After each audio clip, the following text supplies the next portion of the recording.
পেঁয়াজটা লাল হয়ে গেছে, তাই এখানে দিলাম কাঁচামরিচ আর রসুন বেটে, ভাজা জিরা, ধনিয়ার গুঁড়ো আর একটু হলুদের গুঁড়ো। ভালো করে কষিয়ে নেব মশলাটাতে, আর একটু লবণ দিলাম।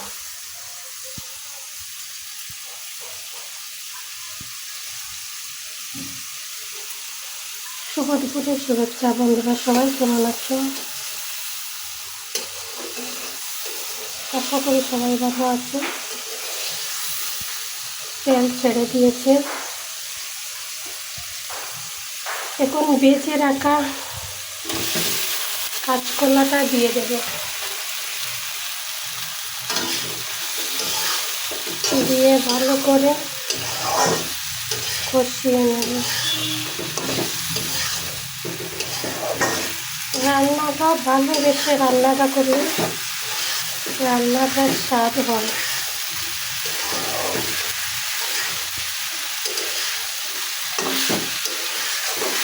কালকে সেই পটলের আনছিলাম, খেয়ে বলেছে বর্মশাই স্বাদ হয়েছে, তাই আজ কাঁচকলা দিয়ে রান্না করলাম।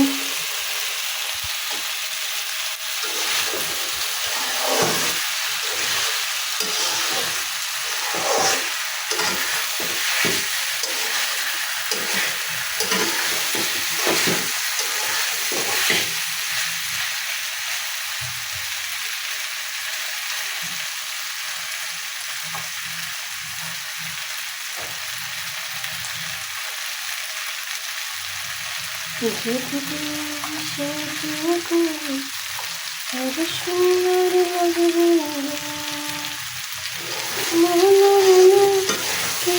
বলে লাগছে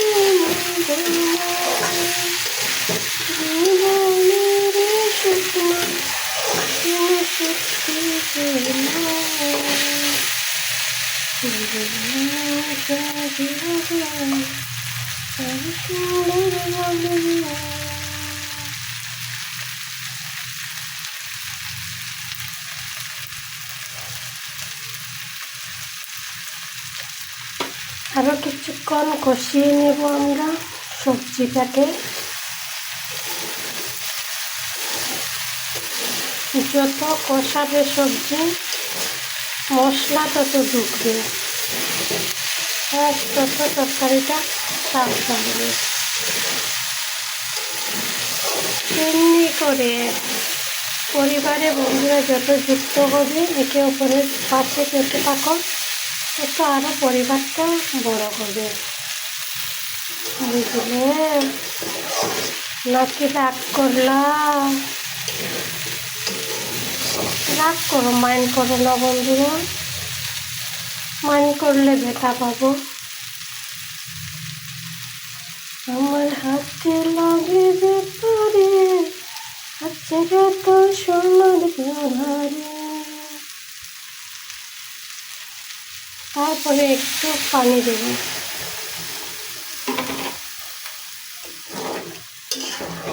এই তরকারিটা বেশি পানি দেব না, গায়ে গায়ে ঝোল দিয়ে রান্না করব। তারপরে একটু গুঁড়িয়ে দিলাম। এবার তুলে রাখছি, একা হাতে ভিডিও করছি, রান্নাও করছি।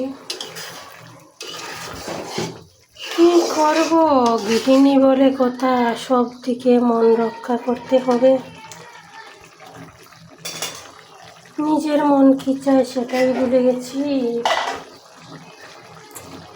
তারপরে ছোটো মাছটা দিয়ে দেব।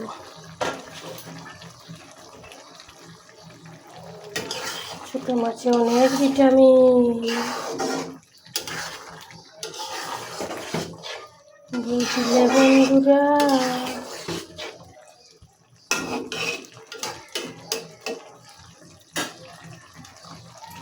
তারপরে 2টা কাঁচামরিচ দিয়ে দেব, কারণ এটা কাঁচামরিচের তরকারি।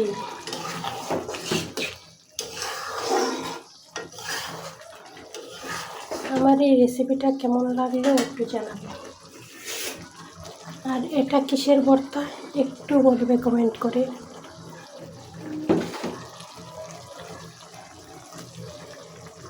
ততক্ষণ গুড বাই, এই পর্যন্ত শুভ দুপুর। তারপর পরিবেশন করলাম, কেমন হলো